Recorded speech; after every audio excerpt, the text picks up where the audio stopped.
Amazing. Absolutely. Thank you so much. I'm Sam LaPrade, and of course, the voice on City News, as well as the host of An Hour to Give, but I'm also an entrepreneur. And that is what today is all about. This is about small business owners for small business owners. This has been a challenging year. I don't have to tell that to anybody on this call. Entrepreneurs, of course, are the spark in our community that ignites the spirit of our city. And many of you have felt that light dim. And rest assured, our goal today is all to let you shine, let you have an opportunity to share your thoughts and ideas regarding mental health. Entrepreneurs, of course, are the doers and the dreamers, the people that would rather work 70 hours a week for themselves than work 40 hours a week for someone else. We have some people today that want to hear from you. We have political leaders, we have mental health experts that can listen to you today, but also provide those important resources. Most importantly, you're here today, doing something for yourself. That's something that's admirable. Many times entrepreneurs, of course, are putting themselves last on the list. Before we go any further, if you wish to appear anonymous today, please just go on the screen and change your name. You can change that profile. If you need any help, I'm really happy to have a couple of people monitoring the chat. So if you need help in there, definitely reach out. It's my pleasure to introduce the two gentlemen that brought us all together today. Of course, that's Michael Wood from Ottawa Special Events and Mark Koleski, small business owner and chair, as well as to talk to us today. So Mike, let's talk a little bit about that. We're going to talk a little bit about how we're going to handle today. We also want to welcome, of course, all the VIPs and dignitaries today. Thank you so much for being here. Michael Wood, let's talk about why you brought us together. Perfect. Thanks so much, Sam. And I, like everybody else, truly appreciate you taking the time to be here with us. For those of you that don't know me, my name is Michael Wood. I'm one of the owners at Ottawa Special Events. It's an event rental company. We rent sound and stage and lighting to events like Glow Fair, Capital Pride, and more. So my business has been shuttered since March of 2020, almost a full year. So I'm sure you can imagine the state that I'm in. For those of you who do really know me, you would know that I toured in a rock and roll band for 10 years. And who would have thought that touring in a rock band would be less risky than owning a small business in 2020? So back in March of 2020, I had to lay off my entire staff. I've yet to be in a place where I can rehire any of them. I'm down 97% and I've lost $3 million in gross revenue by no fault of my own. I have loans that I took out pre-COVID that have my home up as collateral. My business can simply not fail. But along with that comes tremendous stress as a small business owner. It comes with anxiety, fear, and uncertainty as to how all of us are actually going to get through this. I know that I'm not alone. Along the way, I've become an advocate for small business owners, and I've met with over 30 ministers, MPs, and MPPs through roundtable discussions with you, other small business owners. On the other hand, I've heard countless stories from you folks, from my peers, of the mental health toll that this has taken on all of us, whether it's been discussions of depression, a sense of helplessness. Some have shared even worst case scenarios. So we knew that we had to do something, and this is that something. We had to get all of us together in a group, and together with my friend Mark Koleski, we started to reach out to the government to create a town hall environment for us, for business owners, where we can all have our concerns heard directly by the elected officials. So at this point, I'd like to take a moment and introduce my friend Mark Koleski to you, who has been experiencing many of the similar emotions and feelings. Mark? Thank you. As he said, I'm also a small business owner who has lost a lot during this pandemic.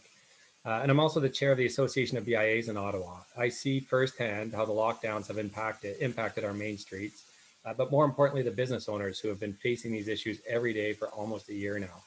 And I've heard literally hundreds of business owners talk about the pain and emotional toll. It's heartbreaking and sad. It's different for everyone, but universal in its themes. And we all know that this will impact us for many, many years to come. We realize that more can be done to help our fellow small business owners. The media and politicians and people with the greatest of intentions are good at being sympathetic to our cause. They say the right things and they design programs to help us and they promote shop local, but they can't truly empathize with us. And it's not a criticism, but I've come to realize that the only people who can truly understand and therefore help us are ourselves. When somebody asks me how things are going, my answer is I always say great. Unless I'm speaking to another small business owner, and then the answer is never great. Because the last time I tried to explain the toll this has on a psyche to someone who hadn't suffered this big financial loss out of their control, they don't understand. So that's why we saw the need to see that there are people around us who can understand. Your business is your identity. I have a good friend who owns a gym who sadly had to close down for good in December. And he incurred a big financial loss. And he said to me the other day, Mark, the hardest thing about closing down is that people will think I'm a failure. And that's a devastating feeling. And it's one that we have to work together to help our community survive. Everyone has their limit. I hit mine in November when the weight of so much struggling hit me in a way that impacted my physical well-being. I was irritable and angry. I was frustrated, tired, run down. I'm sure we all know those feelings. And someone in a meeting saw that in me, essentially a stranger, and reached out to me afterward and said, "Are you okay?" And it was a real eye-opener for me. But also that one act of kindness made me feel a lot better, that somebody else would show some compassion. And the next day I reached out to a couple of people I knew were struggling as well. And their response brought me some relief that I could help in a small way, be part of the solution. So a little support of each other, which is what we're hoping to create here, can be therapeutic and sometimes hopefully enough to get someone through a rough day. So I'm quite hopeful. There's a great turnout, and I think it's going to be a good day today. Back to you, Sam. Thank you so much. It's really important. We've heard from Mike and Mark, and I think it's important to note you are not alone. I mean, there's 100+ people on the call today, and it's an important opportunity for us to be together. And I think it's one of those things that we can all obviously learn from each other. One thing I want to make sure that we know is this is a safe space. In terms of any media that are attending today, certainly the public figures that are here today, you can quote them. We're asking that you not attribute anything to our small business owners today. We want this to be a safe space for them. We wanted to have an opportunity, of course, to speak to many dignitaries as well today. You can ask any questions in the chat. This is an opportunity really to share those thoughts. If you are having an issue, you want to connect with somebody, we do have a private room. If you need to speak with somebody, that you can go into that private room and someone will be there that can help you with some resources. So you just write in the chat, you can write to the organizers in that chat room. We wanted to introduce our first dignitary today. We'd like to welcome Mayor Jim Watson. Mayor Watson, do you have a few words for us today?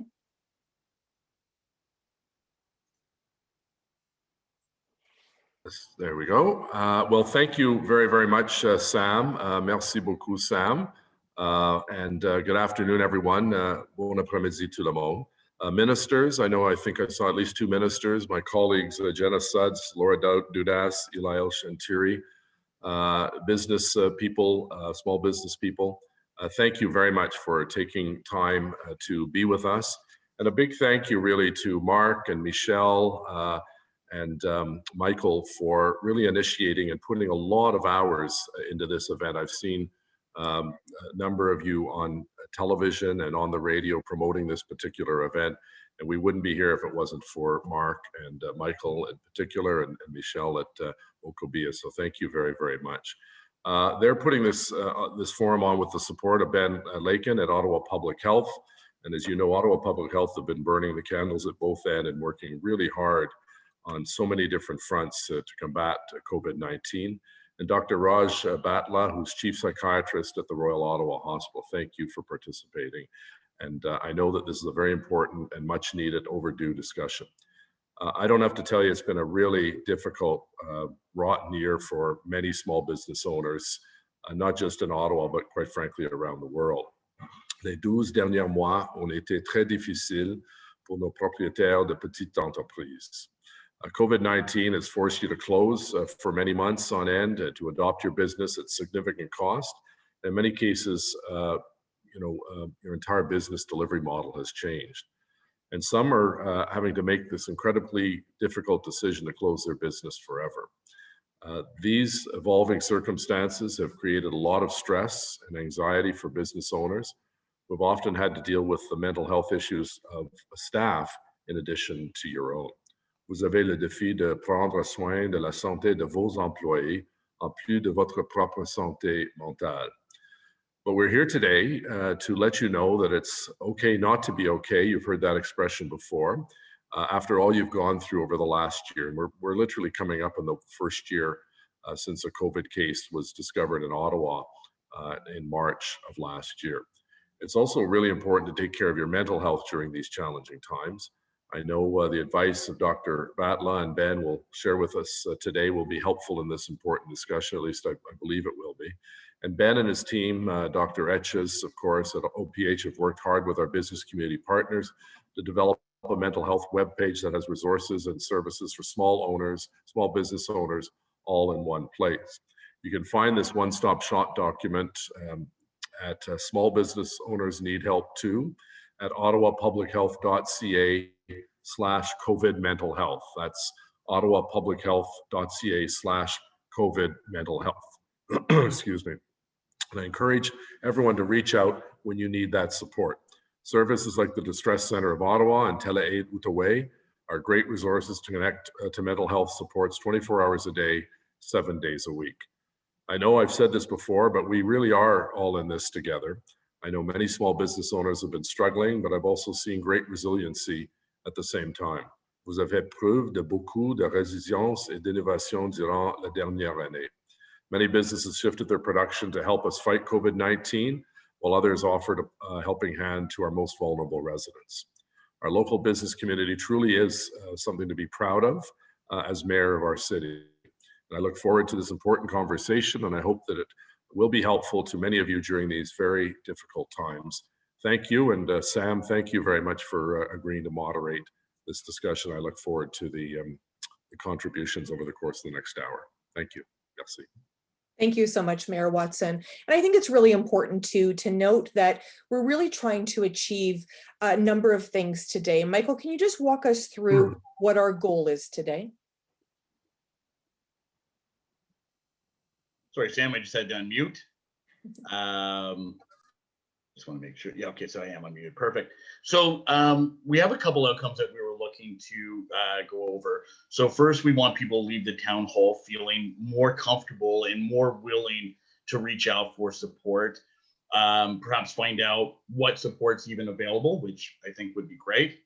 Secondly, we are hoping to encourage people to proactively reach out to someone in our small business community that you know. Others may be less aware of some of the challenges we are facing. And in order to do this, we have some goals for today. The first one is to shine a light on this situation that we are in and just how prevalent it actually is. Secondly, we'd like to show what supports already exist and what is currently available. I know the mayor just did a quick recap, which is amazing. Thank you, Mr. Watson. Number three, seek out your input as to what more is needed. So we're going to go to you guys and we're going to ask what more is needed that we can take back to the government. And then on the fourth thing is to engage the business community with ways to help each other. We actually did some polling research. Mark, would you like to go ahead with what we were able to discover? Yeah, great. We did, to try to get a sense of the size of the problem, the issues we're all facing, we did do some polling. And it's clear that people are struggling. Many of the common issues faced by small business owners are listed on this slide. I won't go through all of it, but see if you can see yourself in there. A lot of small business owners tend to be risk takers, and therefore they're at greater risk for mental health issues. People feel like there's nobody to talk to, often within your own peers. There's a sense of a leader can't show weakness. Also, we have employees first mentality. Where you sometimes then have to make some really difficult decisions about employees who've usually helped you build up your business. I know we've all had sleepless nights. I know we're all unlikely to ask for help. the weight of the responsibility of all this and the frustration. There's also a sense of like having to suck it up, which I know is not a healthy attitude or a healthy feeling, but it is something that sometimes entrepreneurs feel. And also when something devastating like this happens, you can't take some time off to deal with your own emotion and your own mental health, where you instead you have to be focusing on keeping your business afloat. So, and then there's also some barriers to mental health services in terms of you can't afford it, or you can't have the time, or it may not even be out there. So we're really looking forward to talking about some of these issues. And I pass it back over to Sam. Thank you so much, Mike and Mark. I appreciate that very much. We'd like to welcome Minister Michael Tibollo here, of course, Associate Minister of Mental Health and Addictions in Ontario. Minister? Hello, thank you, Sam, and thank you, Mark and Michael, for organizing this today. It is so important. And I think the first line of defense is always to be able to come together and have discussions like this, to lean on each other, because this is really how most of our issues get resolved. And being the minister responsible for mental health and addictions, I'm very interested in listening to the conversation today. It's a pleasure to see the mayor and the fact that he's engaged in this as well. And also Ben, who he and I had quite the day yesterday. It seems like we're following each other, speaking to different people. But this is what we need to do. We need to talk more. And what I would like to recommend to all of you is that, as much as humanly possible, to try to maintain as best a routine as possible in your day-to-day activities, to try to maintain that mental health. The roadmap to wellness that we created is a document that tries to help people along the lifespan. It tries to establish a step care model to provide supports to individuals. And it also looks to be culturally sensitive to the needs of different cultural groups within our communities. The one thing that almost a year ago to this day, we launched it.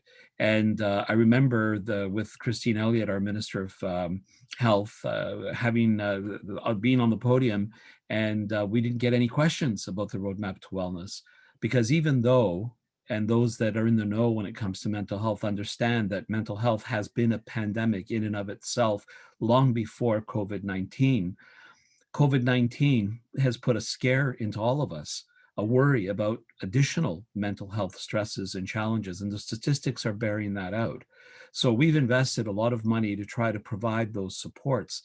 And one of the good things that came out of COVID-19, if there is a way of describing that as a good thing, is the fact that we moved to a lot of virtual cares, which I hope will be shared today. But all of them are available at ontario.ca/mental health.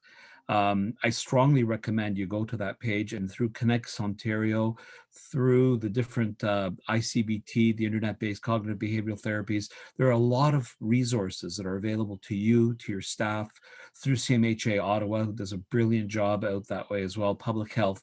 There are all kinds of resources to help you. But as was mentioned when we started, all of it starts from inside you. The motivation that made you all entrepreneurs and successful business people is what, again, you're going to have to draw on from inside to get you through this difficult time. And the government's there beside you to support you. I noticed that perhaps Zakaria is on the line as well, and his responsibility is small business. We're all here to support, because, at the end of the day, none of us wanted nor expected to be in the situation we're in. And unfortunately, as someone once said to me, we're flying a plane and building it at the same time. So we don't have a playbook for this, but we're all in it together. And if we lean on each other, we're going to get through. I'll leave it with that, Sam, and I look forward to listening to all of you speak. So thank you for inviting me this afternoon. Thank you so much, Minister. I'd like to welcome Minister Pratmeet Zakari, of course, Associate Minister of Small Business and Red Tape Reduction. Hello, Minister. Thank you so much, Sam. I appreciate the opportunity to be here and to follow my colleague, Minister Tibollo. And I also want to, thank both Mike and Mark. I've had an opportunity to work with Mike, quite a bit over the past couple of months, and his advocacy and really him bringing together businesses and feeding into a lot of some of the supports that we've put forward has been very critical. So, I thank you so much for all that you're doing on behalf of small businesses, and look forward to continuing to work with you as we still have quite a bit of room to recover still. And I also want to acknowledge Mayor Watson and all of the council colleagues for also being here today as well. I think it's very important that we have many levels of government represented here in terms of being able to address many of these issues.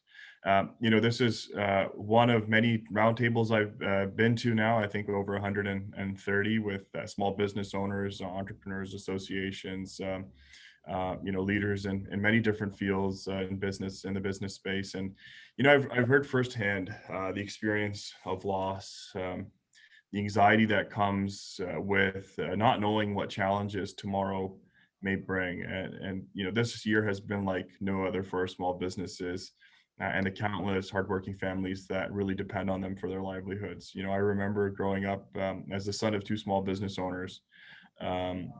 Even in good times, it was very difficult to make ends meet. And I can't even imagine what going through a global pandemic as business owners is going to has put many of you through in the stress and the anxiety. I'm here today to listen to many of those ideas and supports. We can continue to work with in terms of our government. This includes making sure that business owners and entrepreneurs, their employees have access to the necessary supports, so they can prioritize their mental health during these difficult times. My colleague, Minister Tabolo, mentioned, his strategy just now. So he announced, $147 million to immediately expand access to provincial mental health addictions for people of all ages, to help address many issues that are facing Ontarians. And that was historic funding when we look at the mental health in this province. This also included about 15.4, if I'm not mistaken, $1 million that made publicly available for online and virtual supports that have been supporting whether it's families and individuals, including many small and medium-sized business owners since the start of this pandemic. Many people don't know that some of these supports exist, but if you were to go on our ontario.ca/small business web portal, it gives access to both small businesses and employees the opportunity to access those mental health supports. So I would very much encourage those on this call that do need the help, as Mark was saying earlier in his speech, just kind of talking to people. It can really help. So we have that professional help for business owners if they need to talk to a professional. Just log on to that website and you will be able to access that information. I don't want to take up too much time, but I understand what many of you are going through. We're continuing to work on solutions, on new support programs, and refine the ones that exist today to help you get through this. And I look forward to helping all of you and continuing this dialogue and ensuring that we get small businesses back on their feet. So with that, I once again will leave you with two websites that I think are very important: ontario.ca/small business, and also from Minister Tabolo's general plan, ontario.ca/mental health. Those are two very critical websites, I believe, for any business owner to have access to. And I do hope you are able to access them, and any support program, whether it's mental health or business supports, can be located on those pages. So I appreciate the opportunity, Sam, and back over to you. Thank you so much. Thank you so much, Minister Sakaria. This is an opportunity today to really hear from you. We are hearing from some of our political leaders, but I'm looking in the chat and I want to see lots of chat happening in there because we want to hear from you. Start to post some of those questions that you want to pose today. We can definitely use that opportunity to really share the thoughts of the small business owners today. So definitely you can start chatting in that chat for any time now. We wanted to as well hear from Ottawa Public Health, and of course, Ben Lakin has been on the front lines of all of this, Program Manager, Mental Health and Substance Abuse. Hello, how are you, Ben? Good, thank you. Can you hear me? Yes, thank you. Awesome. Mark, I believe there's just a few slides if possible. Or Michael, perhaps. And while the slides go up. I do, like the others, just want to share a big thank you to Michael and Mark and Rob and Michelle and Akobia. They have been working so hard, and the compassion that they've shown to each other and to small businesses is pretty incredible through the last year, and especially right now to make this happen. They've been grinding really hard, and just huge kudos to them. I'm not seeing the slide, so I'll just get into it to not take any more time. I wanted to, Mike, let me know if I'm missing something. No, we're just a tech problem here. We'll be with you in a second. Okay. Go ahead. Cool. Yeah, no worries.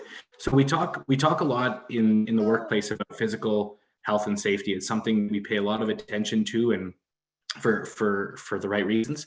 But an aspect of workplace health and safety we don't talk enough about is psychological health and safety. There was a few years back the psychological health and safety standards that came out, and our team at Ottawa Public Health has put together some resources to help all sides of the business have recommendations for how do we support mental health in the workplace, how do we talk about it, and specifically right now during COVID. And so we've developed a larger resource for all sorts of workplaces. So recommendations for essential workers, recommendations for those working from home, recommendations for those who may have lost their job. So we'll see those in a second perhaps. And although we had those, in speaking to Mark and Mike and Rob, something we heard loud and clear was that larger resource was great. It'll be really nice to have a sort of a one pager or a two pager that really speaks to business owners and small business owners directly. And so we've developed two new resources. One is how small business owners and entrepreneurs can support their staff, very specifically about that, what steps they can take, what are recommendations for them.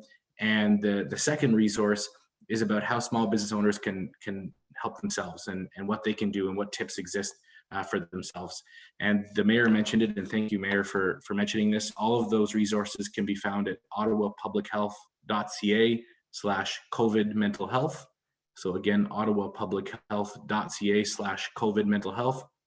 And we have a whole workplace mental health section where there's resources and tips, and we're really fortunate to live in Ottawa that has some really incredible resources. So I'll just mention three of them.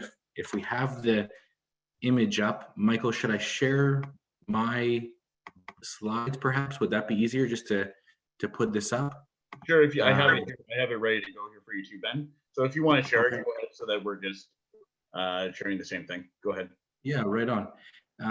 Just gonna find that share screen button. Here we go.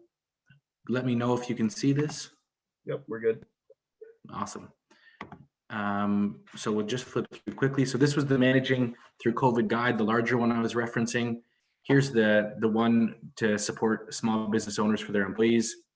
And here's the one we really want to focus on today, that I really appreciate all the guidance from the small business owners, Mark and Mike and Rob and Michelle, Akobia, for helping really craft this resource with us and make sure that it speaks to small business owners.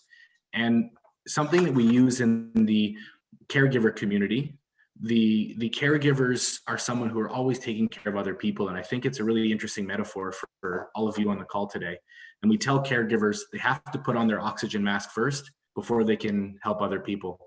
And I think it's just such a perfect metaphor for you all today as small business owners and entrepreneurs, that if you don't put on your oxygen mask first, you're not going to be able to help others. You're not going to be able to continue with your business. And as hard as that might be, and as strange as I first heard it when I was on an airplane, hearing that, it really makes so much sense. So check out these resources. And something I just want to highlight is at the very end where it says, remember, it's okay to not be okay. We're so fortunate in Ottawa to have many services, but three I just want to really highlight is one is Counseling Connect. It's a phone or video mental health session, same week, no cost. All you have to do is go to their website, which is hyperlinked in this resource. We've got the walk-in counseling clinic, a phone number, or they do now have in-person services in 7 different languages, and they're updating their languages all the time. Just another tremendous resource. And then another exciting one coming up from our partners at the Royal Ottawa and Regional Coordinated Access is Access MHA. So in the next few days, that's going to be up and running, which is incredibly exciting. So check back there in a few days for that. So those are all hyperlinked in the end of the resource. And those all can be found at, as I said, ottawapublichealth.ca/COVID mental health. There's other resources there for you as parents, as children, as caregivers. We've We've tried to put everything in one place to make it as easy as possible. And I again just want to leave you with a note of the oxygen mask metaphor. And even if you don't feel like it pertains to you, please consider what you can do for yourself and use those resources.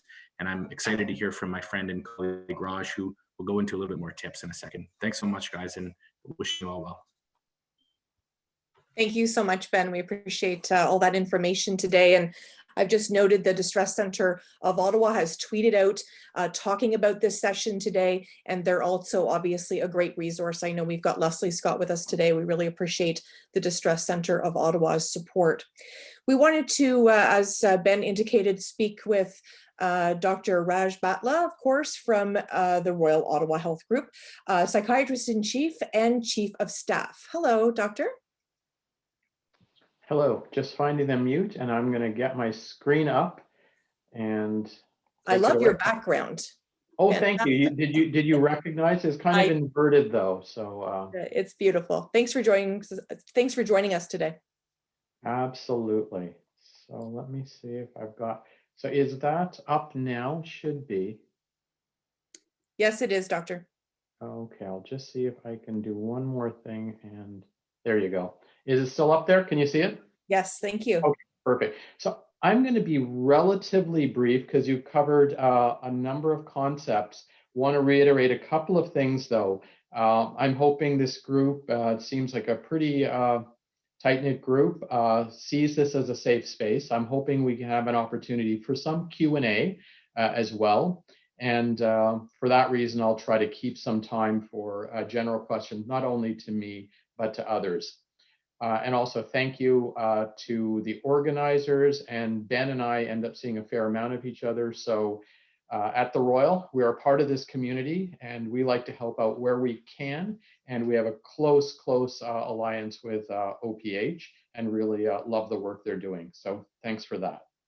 So I'm going to take us through fairly quickly and check in. Can you guys see my pointer? Yes, doctor. Oh, yeah, sorry, because I can only see my screen now, so I can't see you do any thumbs up or anything. So I don't think I need to tell this group that there's a lot of three things in particular out there right now with the pandemic. The biggest issues are those of anxiety, depression of various forms, and actually we'll throw in the substance use because that's been an issue as well. And I'll talk a little bit about that as well through the next few slides. I did have an opportunity to just look a little bit about the stress that small business owners in particular might be undergoing. And there is a scale that's well known in sort of psychology, psychiatry. It's a life stress inventory scale. And my next slide is going to show that. And I did a little editing on the scale. You please don't try to read it because you can't, but I'll make my point when you see it. So this is the Holmes-Rahe Life Stress Inventory. It's a 43 element scale that really shows stresses in a certain sequence. Death of a spouse being one. My editorial though is I think death of a child is number one, but they have various stresses. And what I did was I highlighted some of the stresses that are in particular applicable to small business owners. And those are in the sort of violet color there. So if you look at the overall score, small business owners have a ton on their plate right now. I really love what someone said about how in many ways they not only take care of themselves and need to, but actually really look out for the well-being of others as well, and are a crucial part of the community. So again, just if you look at just the number of stresses, don't try to read it, it's massive for this group.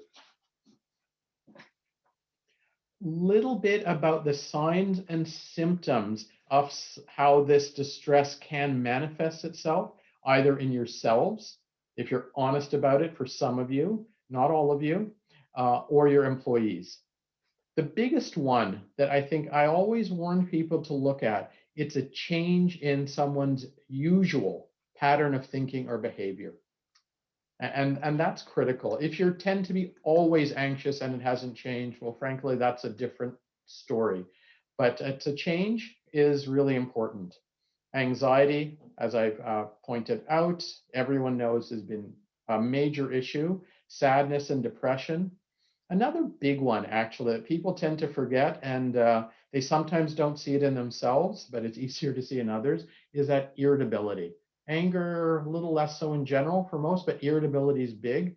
Mood swings, increased substances. I'll talk a touch more on that later. Apathy, and this lack of motivation. The other thing that people have been surprised about through the pandemic is you're not quite always getting everything done you hoped you might get done. Just there's a inertia that doesn't easily go away. So what can you do? And I'm going to keep this real simple, and if there are more questions, happy to answer them later.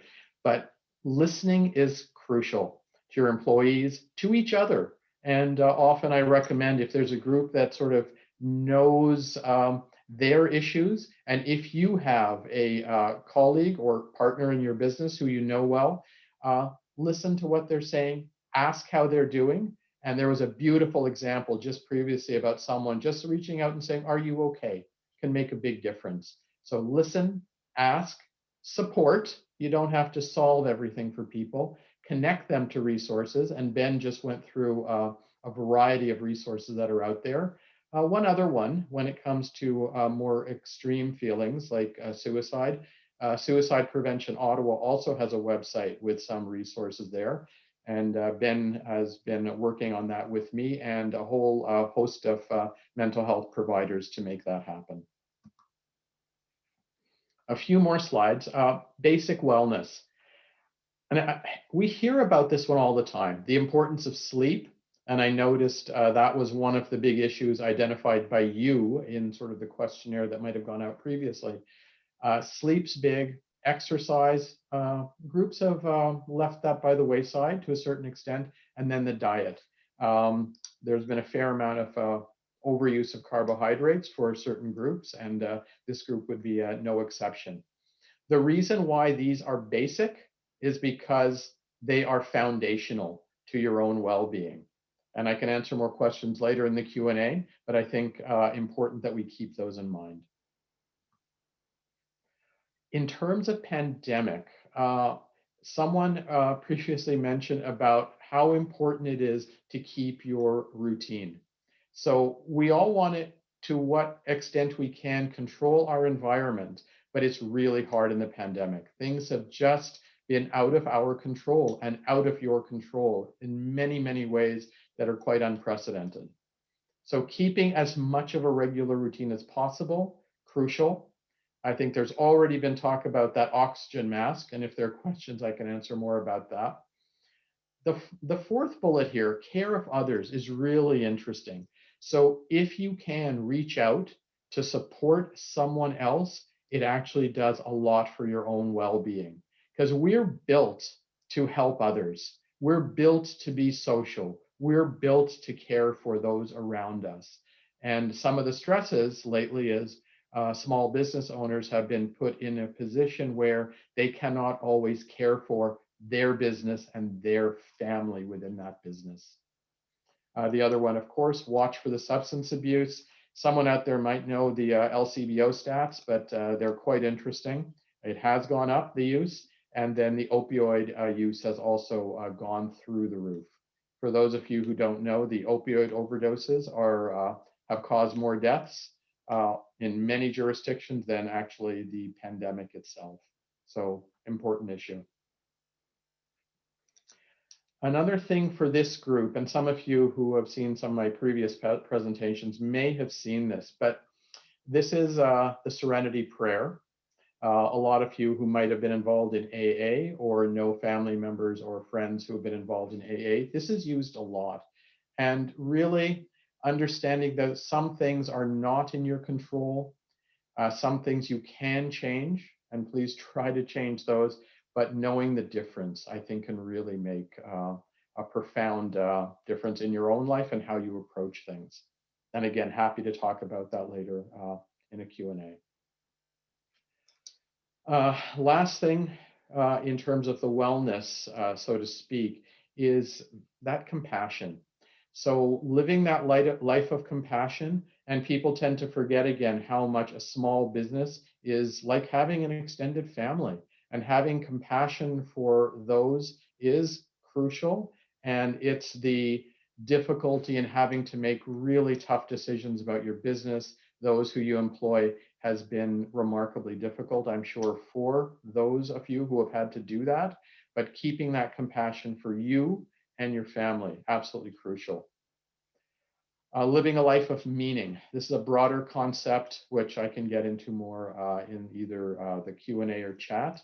I think is an important concept. It's not just being happy, it's having a life that has meaning. And fundamentally, I think small business owners have a life of meaning because they contribute to themselves, their employees, and society in general.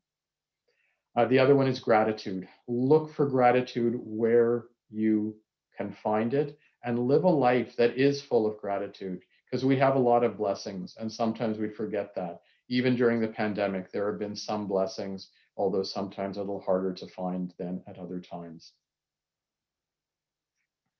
Metaphor, it's been a bit of a roller coaster, out of your control. We've had some highs. No one expected, by the way, a vaccine to be available. A year ago, this was not even contemplated. So now we have another problem, distribution, getting enough and getting it out there. But you know what? It's actually, in retrospect, quite a nice problem to have. So we've had some great ups, then the downs in terms of distribution, some sort of periods where we feel we're coming out of it, and then you get variants, and then you're thrown for another loop. So I thought that would be a metaphor that's pretty visual, but you might identify with it.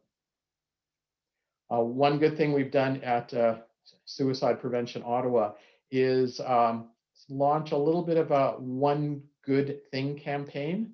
And that's really looking at one good thing you're able to do, whether that's reaching out for someone, whether it's getting a good night's sleep, whether it's doing something important for yourself or others.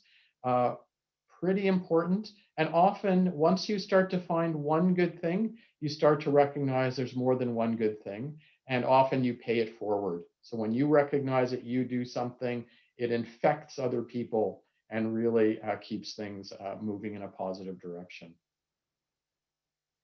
I think I have only 2 more slides. So a little bit of wellness from the East. That is my background. We talk a lot about meditation, mindfulness, similar concepts, and they're a bit different, but I won't get into that here. Breathing exercises can be really important. Yoga has become increasingly popular, and a variety of other things. So it's nice that we've borrowed from other places. And we've actually taken some of those concepts and popped them into apps and devices. So there's a lot of stuff out there. So feel free to browse. I've highlighted a few of the apps that can be really helpful. There's Calm, that's kind of a meditation, mindfulness type app. There are a number of breathing apps. Headspace, similar to Calm in some ways. I Am Sober is one I found just recently with one of my patients who found that, and it's a way to monitor your drinking, keep an eye on it, and quite remarkable. It helped him a ton. I explored it a bit, and feel free to explore that and pass it on to others. Many other apps, many other devices, Fitbit, Apple, and Garmin, and I think Samsung has things. You can monitor your sleep, and the more you input in, the more you can find about how you're doing. The one word of warning is there's so many things out there. Pick one. Pick one that works and use it regularly. You don't have to find the best of the best of the best. Find one, stick with it. And with that, I will stop. I can't see any of your expressions. I can only see my slides, but I will stop there and open it up to some Q&A. Excellent. Thank you so much, Dr. We really appreciate it. We're going to do a number of things today. As you know, we want to hear from our small business owners. The one thing I will say, Doctor, is many people have commented on, how positive the slides were. They'd love to see that slide deck. Maybe that's something that can go out following the meeting today. It was very impactful for many people. So thank you for that. Sure. It is my absolute pleasure to welcome a longtime friend and, of course, someone that everybody knows, and that's Michael Curran from the Ottawa Business Journal. Hi, Michael. Hi, Sam. How are you doing? Good. It's great to see you. Good. Good to Virtually. see you too. Yeah. Of course. Working with an old friend again.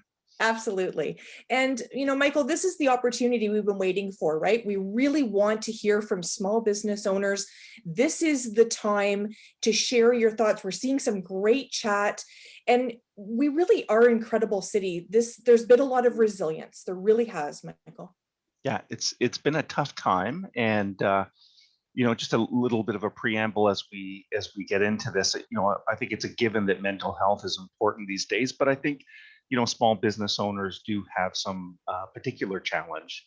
When I think most people think of small business ownership, they have this glamorous idea of big salaries and fancy cars and nice vacations. But I think people on this call today really understand that typically the opposite is true, right? Right, Sam? It's about hardship and business risk and failures and personal sacrifices when it comes to work-life balance and a family. So, I think that it is good that we bring all of you together to think carefully about what mental health means for this particular community of people.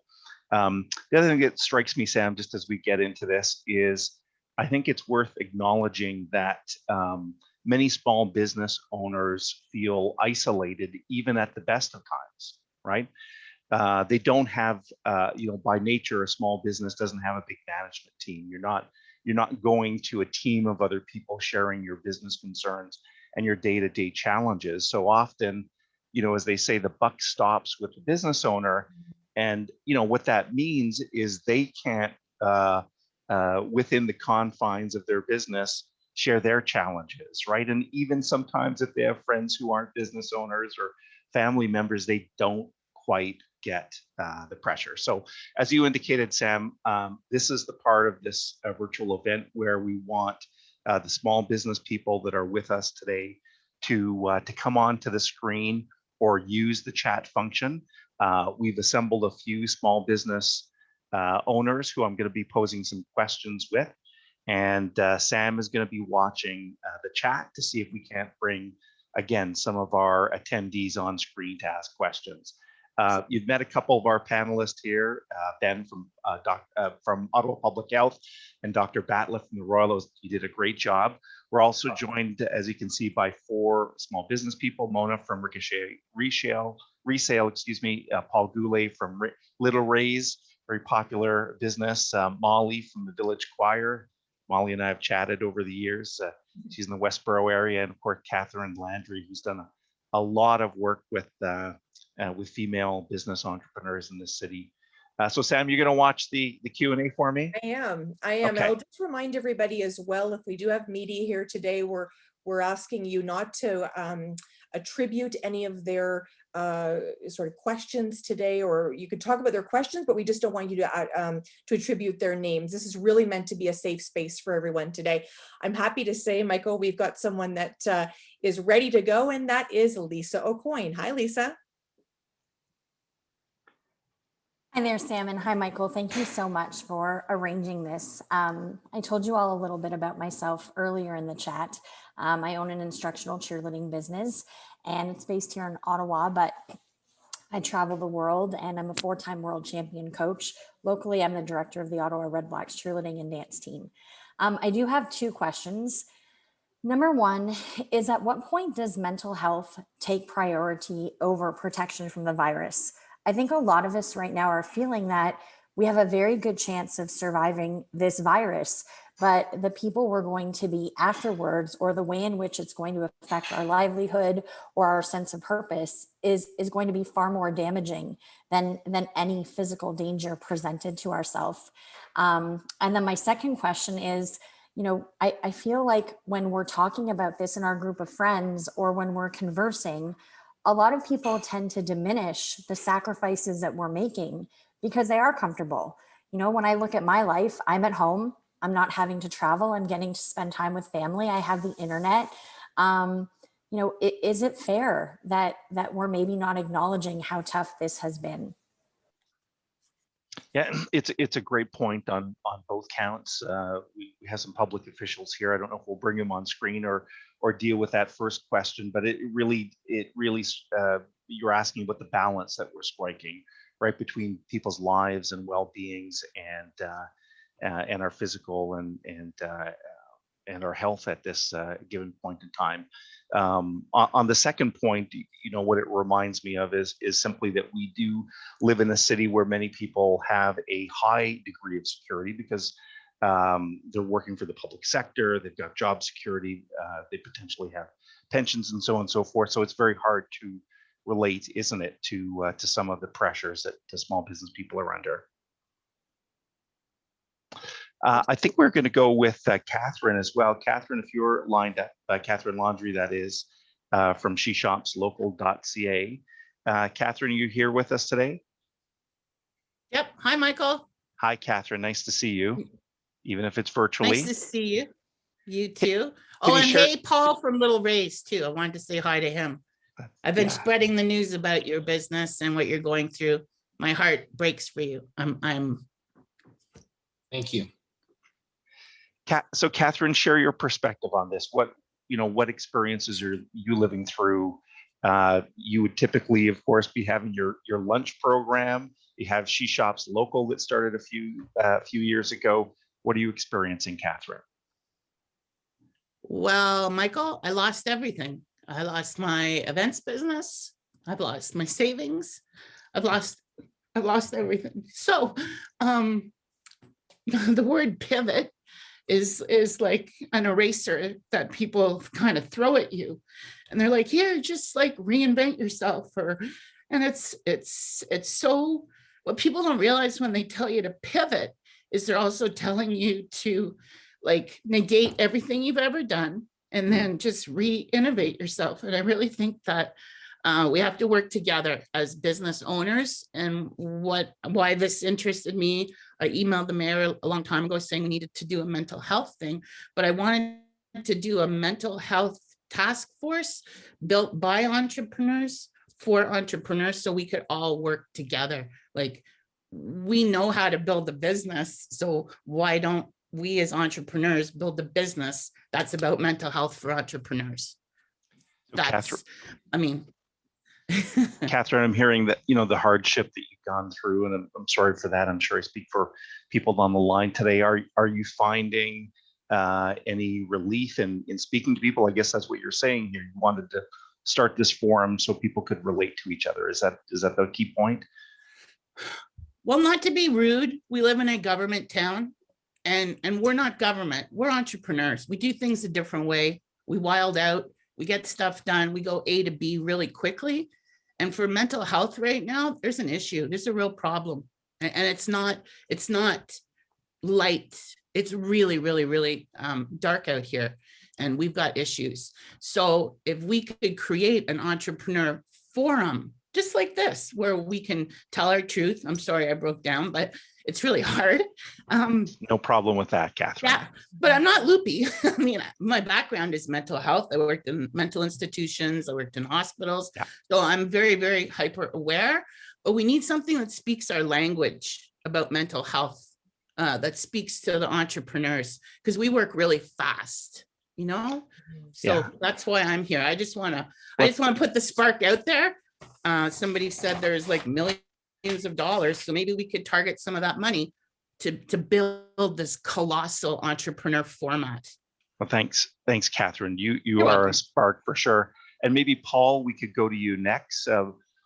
We just heard a lot of emotion, certainly Paul and Catherine's voice there, and I've seen some emotional social media posts from you and the challenges that you're having with Little Rays Nature Center. Can you share some of that story, Paul? Yeah, it's been really difficult. And Catherine, you know, I thank you. And I think about even, you know, you're talking about the things that, oh no. Damn it. Are you still with us? Yeah. You're with us, Paul. You're okay. Keep going. I don't know. I've lost my screen, so I can't say anything. We can hear you loud and clear. Okay, sorry guys.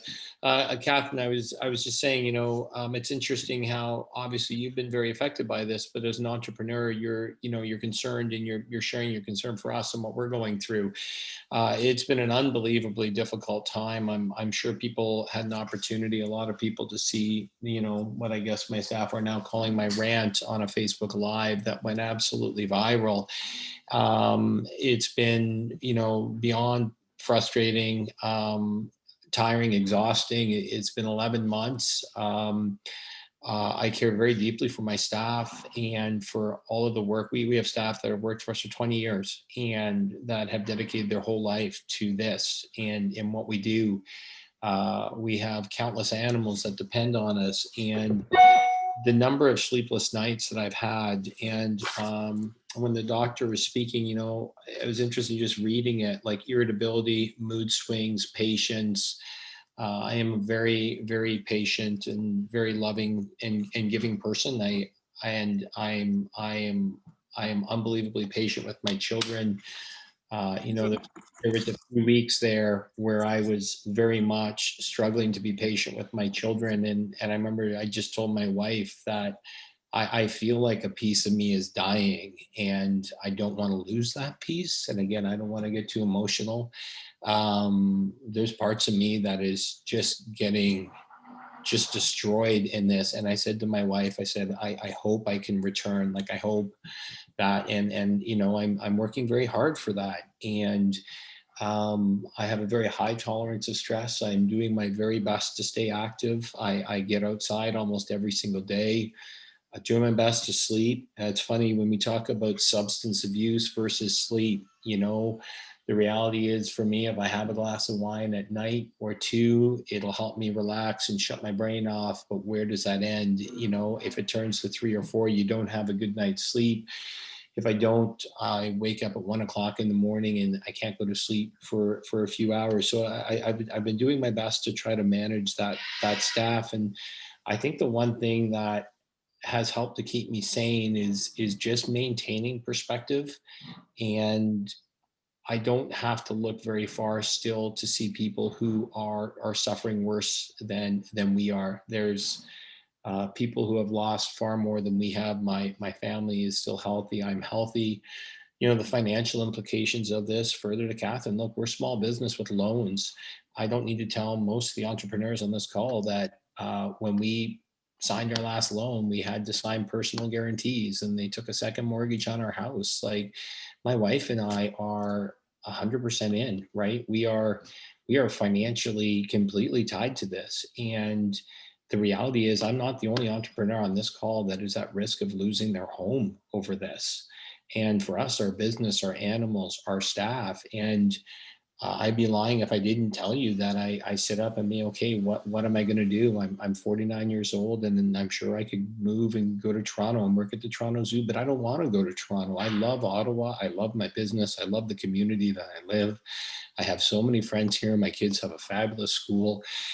So, for me, I've just been trying to stay as positive as I can and remain thankful and be thankful. And I'm sure I have a lot of friends here who have seen it. Like, I'm constantly trying to be thankful for the things I have. But the last few weeks had been very, very difficult. Come into that head with that video I posted a couple of weeks ago, but it was important. I had to get that off of my chest and let people know, like, I'm dying and I am worried that I'm going to lose a piece of myself. And I am fighting very hard for my family to maintain that person who I've been my whole life. Wow, Paul, that's pretty incredible. touching. Yeah, it's very courageous to be that transparent, Paul. So, thanks for being part of this and sharing that on social media. Sam, I was going to go back to you and just check to see if we have anyone that wanted to make a comment. We'll go to Molly and Mona in just a second, but I wanted to check in with you, Sam. Absolutely. And thank you, Lisa, Catherine, and Paul. This is really what it was all about. We just, that brave sharing is really what it's all about. And we have Rebecca Johnson would like to share her thoughts, Michael. Okay, Rebecca, go ahead. Hi, I just had made a comment on the chat about being positive and grateful, but still creating safe spaces to feel real pain, which we just heard from Paul and others, and there's a sentiment in the business community to always focus on the positive and reward winners and highlight success, and we don't have ways to safely share the real pain and the real loss. So I really feel like we need to be equipping ourselves and our Ottawa community and our customers to feel that negative pain as well. It's a good point. I think a lot of us are focused on words like resilience and that, but there is a balance that you need to strike. I've noticed this even with my team at the Ottawa Business Journal, that you want to be positive, but you want to kind of keep a foot in reality, of course, because some people are striking, and you don't want to be Pollyannish or candy coat things. So thanks for that. I appreciate you making that comment. Maybe Molly, we could bring you into the conversation now. You run a great little retail shop in Westboro called the Village Choir. What has it been like as a Main Street retailer, Molly?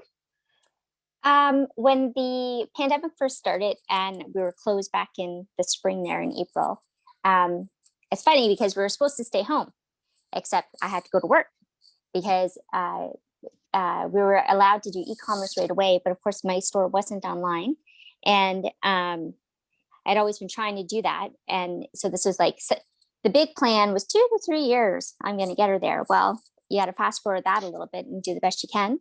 And very long story short, there are lots of bumps and ups and downs and that kind of thing. But I would go to work and the streets would be empty.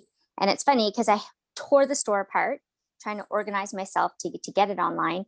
And in some ways, it was nice to be there because customers would know I was there and they would knock on the door or holler a hello or shove a little note in the door. And it's heartening, because I think that I think most people, they want to see, if you know your customers, they want to see you succeed. They don't want to see you close. And I think it's so genuine. If you know your people, it's so genuine. And so we reopened and sales are up and sales are down. And now it's like, I don't know, you sort of have to, when one of those slides was talking about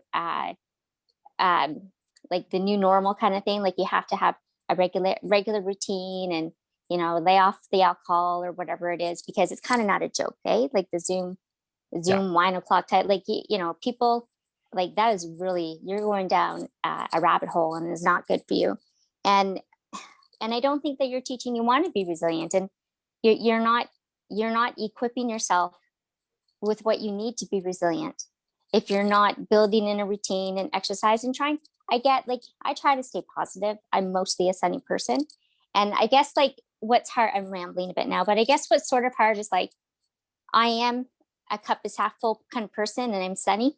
You see, now I'm going to cry. Oh, Jesus, Murphy, Catherine, you started this. But I think that it, there's such a disconnect with all this happening around me because I'm an upbeat person and this is shit. Sorry. It's an awful thing that's happening. And, the news interviewed me, CBC or whatever, and I would say the same thing. Like, you can't ask me how I'm doing without involving my kids and my marriage and a mortgage. I haven't seen my mom in 2 years. I can't see my family, none of that. And it's funny because as a small business, I got to go and keep working and get things online, whether or not it's locked down or not. I'm allowed to, and I'm going to go do that. And it's very, very difficult to balance that with close friends or neighbors or family members who do not go outside. They toe the line. They keep there is no bubble. They have 4 people in their house and that's it. The kids might go to school or not go to school. And it's, that's difficult because I want to share my experience with my closest friends, my people. Mm-hmm. But it's difficult because they're not going to judge or anything. They love me. But like you were saying, people you try to get people to understand, but it's a hard thing for people to wrap their head around. And I think that, I know this is small business and retail and that kind of thing, but the same could be said about, anybody who has to go to work. We don't really understand somebody else's shoes. that Yeah. well unless we're living in them, right? And I would point out too that I think like what Rebecca was saying, like she had said in the chat, that we have to still acknowledge that it's difficult and it's hard and that kind of thing. But I tend to cling to I got to keep putting one foot in front of the other and be positive and and just build it all in. That's great. Great. That's a great perspective, Molly. Thanks. Thanks again for sharing. And Sam, why don't we come back to you? We'll check in with Mona in just a minute. So we'll put you on deck. I noticed that the chat is very active, Sam. Absolutely. What's going on over there? Well, it's really exciting because we have a number of people that want to speak. We want to make sure we get to everybody. Elspeth Vano, I hope I'm saying your name right. You're up next. Go ahead. Yeah, I guess I'm just commenting because I feel like we're all in this boat. The thing that actually really like grinds me is we're all in this together. And no offense to Mayor Watson, but I'm sorry, like we're really not. And it's so tone deaf when people that are sitting at their homes and they've got their full-time salary say we're all in this together. Like for me, I guess that's one of the inequities that for me, and maybe it's part of this, like I'm really irritable because my business was closed for 30 weeks out of the last 52. And frankly, I'm not confident that it's not going to be closed for a fourth time. So yeah, I guess that's just something I sort of commented on in the chat. What business is it, Elspeth, by the way? I'm a personal trainer and I own a small gym called Custom Strength. Okay. So like most people, paying full rent, but earning a fraction of my salary gets tricky. Now, I would say though, I'm lucky, like in the sense that like my business is going to survive. We managed to get enough people onto Zoom. And as soon as we reopened, because I've been around, my business has been on for like 10 years now. So I have a very dedicated clientele. So I'm lucky in that I'm old enough that I need to be worried about the fact that I'm not saving any money for retirement. And I'm not paying down the debt on I just moved to a new space a year and a half ago. So I've got this giant mountain of debt that I'm not paying down. So stuff like that sucks, but I haven't lost 97% of my income or my revenue. So I'm good, but it's still, it's tricky. Yeah. Yeah, it's a great point. You're surviving in the here and now, but in a sense, right, Elspeth, you're falling further behind from a retirement savings perspective or accomplishing some of your long-term goals. Right. Sam, maybe we can keep this rolling and get a few more people on the screen here. Yeah, no, I think it's a really good opportunity to bring on Zachary. He's also in the personal training business. So, this is an opportunity to sort of, bookend a little bit of what Elspeth was saying. Zachary? Hi, everybody. Yeah, my name's Zach. I own a private training facility in Orleans. I've got about 7 trainers right now. They all have clients. I have clients who I genuinely would be scared for their health if they didn't have a gym and a place to work out at. And so it's a weird place for me because I kind of feel stuck for my own mental health, but I also have kind of the responsibility to take care of all these other people that I've committed myself to their health. And so when I heard that this was going on today, I spent some time, I did my reading. I'm one of those type A, like the rest of you. I'm a business owner. When I get put towards something, I go full force. So I spent some time and I wrote out what I would ask as a question here. So given that for small business owners, their business is both their life and livelihood, given that small retail, restaurants, and gyms make up less than 10% of transmission, and recreational fitness actually makes up less than 1%, given that Costco is a disaster and we all kind of know it, given that CHEO put out a plea to parents over child abuse admissions, given that youth depression is up by 50%, given that suicide, drug and alcohol abuse, domestic violence, obesity, and depression are all now bigger curves than they were before. Raj even said that opiates have killed more than COVID in some places. Given that above 90% of the deaths are in long-term care, given that the ICU capacity is now over 400 beds and we only have 280 people in ICU as of yesterday, given that small business is the lifeblood of our communities, given that we all kind of know that we're doing more harm than we're doing good with some of these lockdowns, and especially given that many small business owners' depression comes from the fact that they are scared to operate or fear of losing everything. I'm kind of curious why we're here talking about mental health when the obvious solution to this is to just end these ridiculous lockdowns. Okay, Thanks for sharing that perspective. I think, Zach, in this portion, we want to keep things rolling with giving small business people on screen as opposed to directing any of those questions to our public officials. I'm not saying we won't get to that, but so thanks for sharing that. And I think you've got a very distinct and valid point. Sam, anyone else want to come on screen here? Yes, we have Deanna that would like to share her thoughts. Deanna.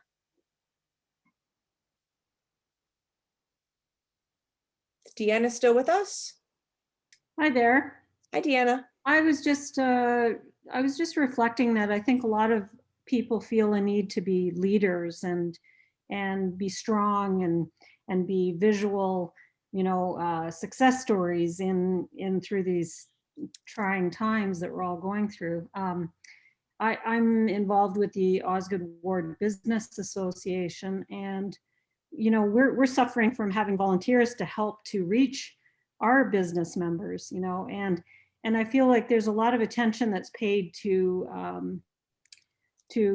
programs and in terms of financial relief and so on, but people are still really struggling, and through that, I think there's a lack of awareness of how to get help, how to, maybe somebody can't afford or feel they can't afford mental health support, and I think it's also reaching out to other business owners. Like that feeling of isolation, I think, is very real. We're all trying to muddle our way through it, and we're all experiencing this in a different way. And for some people, it's a minor impact on them, and then for others, it's a massive impact on them. And then you add to that the whole envelope of worrying about elderly parents, worrying about your kids who are essential workers. I'm an essential worker as a realtor, and there's safety concerns for me. So I think we're all experiencing this through our own lens, but it's how do we get that support and support each other through this.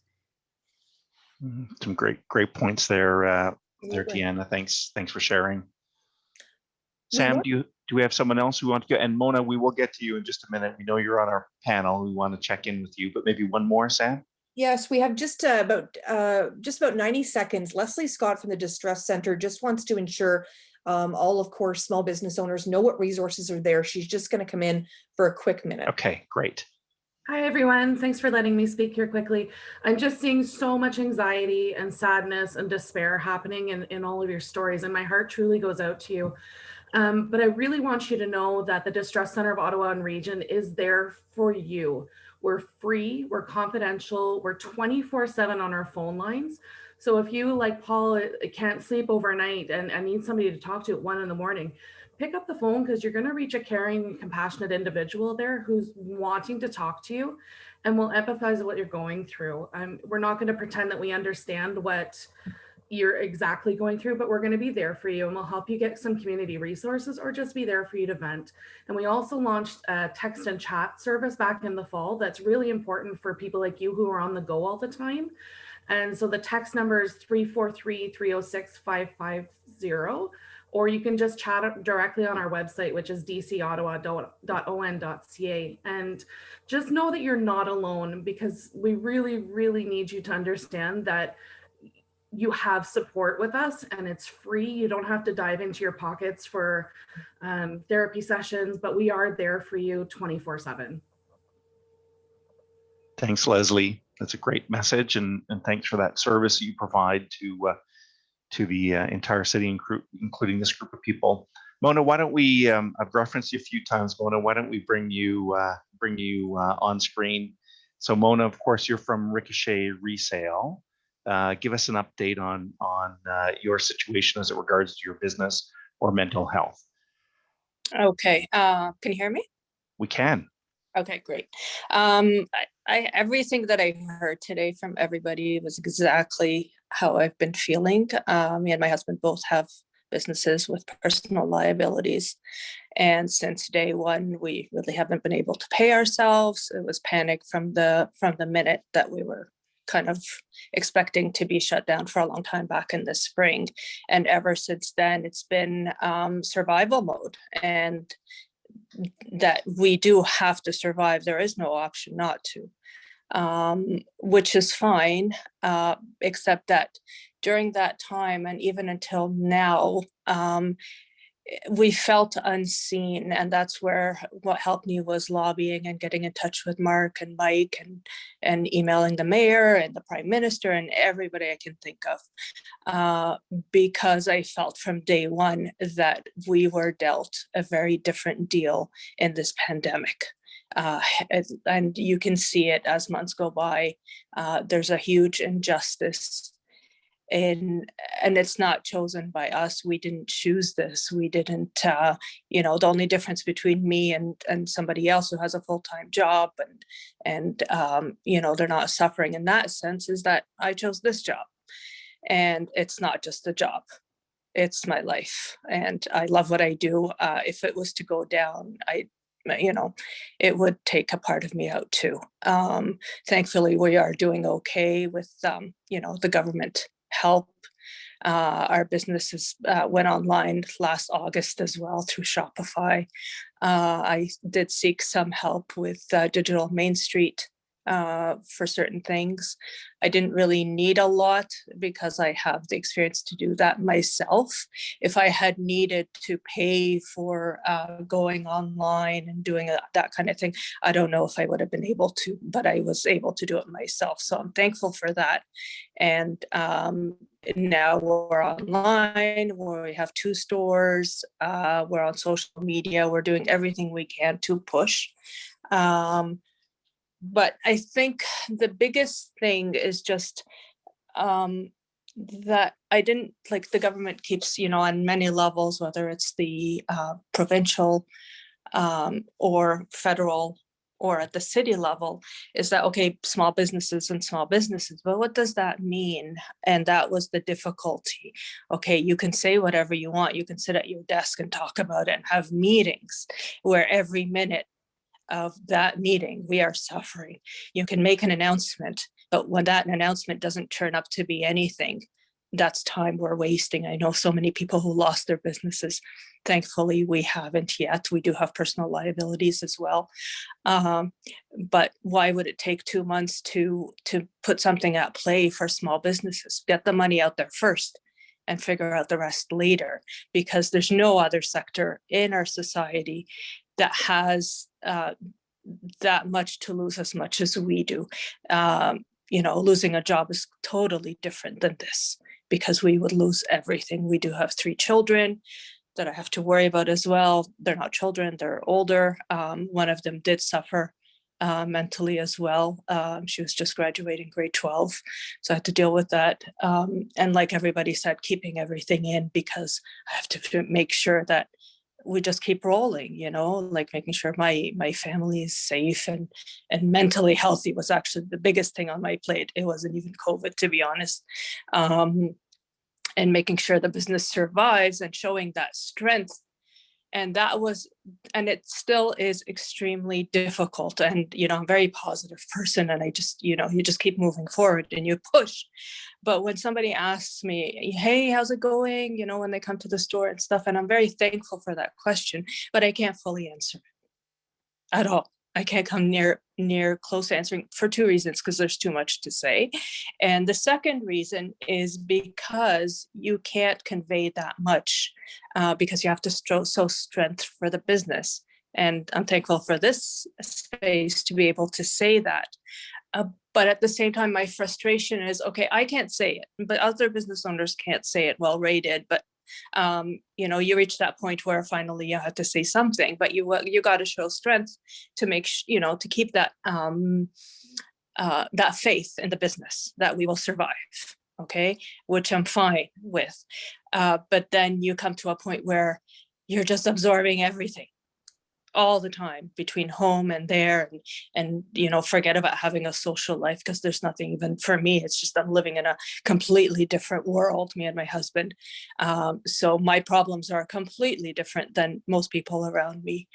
And I'm not hating on that. It's just we are living in a completely different world. Yeah. Our reality is so different, and that's where my frustration is at the government level, on every level, is that You can say whatever you want, but unless you do something, you're not helping me. And all we do every day is make sure the business, we still have the daily operations we have to take care of. And then we have to find out the resources that apply to us. And like you guys are, what you shared is fantastic, and we'll try and read through them, but everything that comes to us is extra. It's just, and it's all the time. You're talking about 11 months of just nonstop information at us. The risk, every time, I'm sorry to say, but every time the premier talks and they show worry, that hits us straight, and it hits everybody straight, but it hits us more because we're just not just worrying about COVID, we're worrying about COVID. And to be honest, worrying about COVID was very secondary for me. Yeah. So Mona, thank you very much. I think you've helped illustrate the complexity of the situation, and bringing out the risk that you personally absorb, the fact that you need to remain a leader of the team, and potentially you feel sometimes, even when public officials are doing their best, those programs aren't rolling out fast enough. Sam, let's go back to you. I think are we wrapping up at the bottom, bottom of the hour? I think this would be a great time, Michael, to bring our doctor back in. Let's bring Dr. Battle back, of course, psychiatrist in chief and chief of staff of the Royal Ottawa Health Group. Doctor, you've heard a lot today. Where's your mind at when you think about all of the struggles we've heard from these incredible business leaders today? Yeah, so frankly, very powerful. I was trying to keep up in the chat. I haven't been able to. I've been trying to listen. I try to do one thing at a time, but really quite remarkable how open a group it is. And reflecting on what's been said, it's really interesting how many times individuals apologize for, sorry, I'm getting emotional. And you kind of go, geez, if you're not emotional about this, what are you going to be emotional about? So frankly, I get it. And people have their own place where they're emotional, but please have some place where you can be emotional about this. This is a very emotional issue. So this has affected so many things. I won't go into it because you've all said it so beautifully. And we do have to find a balance. And I know everyone's working really hard to figure out what is the balance between, virus, protection, ICUs, and seniors who have lost their lives. I mean, these are big issues. Also, big issues are mental health, the curves on depression, substance use, suicide, opioid overdoses. These are really important questions. And I think it's going to be a question that's for now, but also as we go forward. I'm hoping the questions will get a bit easier as we get vaccinated and we figure out where we're going from here as a society. But some of these issues aren't going away in terms of that balance. And I think we do have to find a balance between living our lives and the virus. And I hate the term, by the way, the new normal drives me nuts. Sorry, this is the opinionated piece. I apologize. Zoom is, I love the fact that you did a Zoom thing. I've come to hate Zoom too. So people need people. So the new normal will be different, but where do we find that balance? And these are the types of discussions we have to have, because it's a very real discussion with real pain. And please, if you're not comfortable, and nor should you, breaking down here necessarily. If you do, that's fine. But if you don't, have some place where you can have a discussion of how tough it's been, how emotionally draining it has been, and potentially, I saw a few things in the chat, how angry, upset, and betrayed you are. Find a place where you can do that, because these are valid. Really great information, Doctor. I think that's a really good point. And we're seeing really great discussions as well still in the chat. And I feel like this is just the beginning. Michael, I know, Michael Curran, I know this is something that obviously Michael Wood and Mark Koletsky worked really, really hard to pull together today. Thank you so much for your time today. Michael, my pleasure. You've done. And to all of our panelists, we're very, very grateful. I'd like to ask Michael Wood to come back in just for a quick minute to sort of close us off today. Michael, this was sort of your dream. What did you get out of today? I Thank you so much, Sam, and thank you, Michael. Thank you to all of our dignitaries that were here, and thank you, most importantly, to the people that were brave enough to share their stories. It's an incredibly tough time, and please know that Mark and I are going to take this information back, and we're going to compile some information we're going to get to the government. We know that more supports are needed, and I will be pushing forward to make more available as I can. Excellent. Thank you so much. And his partner in crime, Mark Koleski, can we hear a bit from you today? I really don't think there's much more to be said. I was really blown away by Dr. Raj's presentation and seeing the comments. And this was kind of my dream, is that a bunch of people would just be able to talk and share and feel open enough to share. I wish I could say anything anyone said so it shocked me, but it didn't. I mean, we all know what we're feeling. We all know what we're going through. So I appreciate everyone who spoke up, everyone who came and just listened. It's a story we have to tell, and we have to find a way to help ourselves get better. So keep putting those notes in those small business owners doorways too, because helping people helps you too. So thank you very much, everyone. Absolutely. And thank you so much for joining us. We saw, of course, Mayor Watson a little bit earlier, a number of your council colleagues joined throughout the call today, which was really great to see. This has been very eye-opening, and I really appreciate everyone's time. There's resources coming to you today, so certainly watch for those. We're going to have a slide here for you to sort of share some of them. There'll be an email that goes out to everybody as well with those resources. My hope today is this is just the beginning of more conversations like this. And please remember, everyone, you are not alone. Thank you so much for joining us. This has really been about small business owners for small business owners. I'm Sam LaPrade, and thank you so much for joining us. Thank you, everybody.